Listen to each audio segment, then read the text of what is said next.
Investigation তেওঁলোকে কৰি আছে, গোটেইখিনি ডিটেইল তেওঁলোকৰ হাতত আছে। মই কি ক'ম, জুবিনে তেওঁৰ হাতলৈ অহা কিছু পইচা তেওঁলোকক থবলৈ দিয়াটো হয়, আৰু যিখিনি সামাজিক কাম তেওঁ কৰে বা কাৰোবাৰ হাতলৈ দিয়ে তেনেকুৱা কিছুমান লেনদেন হয়। বাকী মই জুবিনৰ পইচাৰ লেনদেনৰ কথা একোৱেই নাজানো, মই সদায় কৈ আহিছোঁ। গতিকে এইখিনি প্ৰশ্ন মোলৈ উত্থাপন হ'বই নালাগে। বাকী তদন্ত যি হৈ আছে, তেওঁলোকৰ হাতত গোটেইখিনি বেংক ষ্টেটমেণ্ট আছে, তেওঁলোকে গোটেই ডিটেইল পাইছে, তেওঁলোকে যি ডায়েৰী মেইনটেইন কৰে সেইখিনিও নিছে বুলি গম পাইছোঁ। গতিকে মোক এইখিনি প্ৰশ্ন কৰি লাভ নাই। আচলতে মই একো তথ্য দিব নোৱাৰিম। ধন্যবাদ।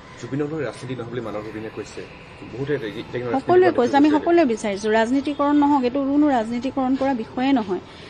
জুবিনৰ সেই দিনটোত জুবিনৰ লগত কি হৈছে, তেওঁক ইমান নিথৰুৱা কেলে কৰা হ'ল, ইমান আমাৰ আলাসৰ এজন ব্যক্তি, আমি ইমান মৰমেৰে আলফুলে তেওঁক ৰাখোঁ, সকলোৰে মৰমৰ, সকলোৰে ইমান আদৰৰ, এই লক্ষ লক্ষজনৰ মৰমক নেওচি তেওঁক নি পেলাই ইমান নেগলেক্ট কিয় কৰা হ'ল, সেইটোৱে আমাৰ প্ৰশ্ন। কি হ'ল, এই ভিডিঅ'বোৰ টুকুৰা টুকুৰিকে যে একদম ৱেব ছিৰিজৰ নিচিনাকৈ উলিয়ালে, তাতকৈ আমাক সঠিক কথাটো লাগে।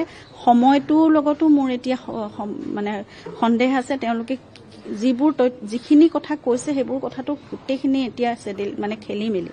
গতিকে সঠিক কথাখিনি কওক, তাত কি অভিপ্ৰায়, কাৰোবাৰ যদি লুকাই আছিল বা কিবা কৰিছিল, ক্ৰিমিনেল এক্ট কিবা জড়িত হৈ আছে, তেতিয়াহ'লে দোষীয়ে শাস্তি পাওক। সেয়াই মূল কথা, একদম চিধা চিধি কথা এটা। আৰু সেই মানুহজনো ইমান সৰল আৰু চিধা মানুহ আছিল, তাত বেলেগ আৰু কথা কৈ থাকিবলগীয়া নাই। ইনভেষ্টিগেশ্যন চিষ্টেমটো খুব টাইট হওক, খুব ক্ষিপ্ৰতৰ হওক, আৰু কথাখিনি ওলাওক। আচল কথা